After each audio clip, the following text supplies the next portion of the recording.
బలవంతుడి గొప్పతనం గురించి భాస్కర శతకకారుడు ఇలా చెబుతున్నాడు. ఒక్కడే చాలు నిశ్చల బలోన్నతుడెంతటి కార్యమైన తా చక్కన నర్ప కౌరవుల సంఖ్యులు పట్టిన ధేనుకోటులన్ చిక్కగనీక తత్ప్రబల సేననేక శిలీముఖంబులన్ మొక్కపడంగజేసి తుదముట్టడే ఒక్క కిరీటి భాస్కరా.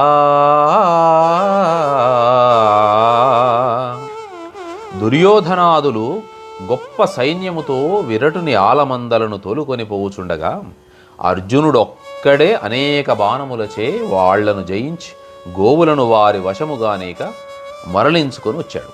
అటులనే స్థిరమైన బలవంతుడు తానెంతటి కార్యమునైనను నెరవేర్చగలడు.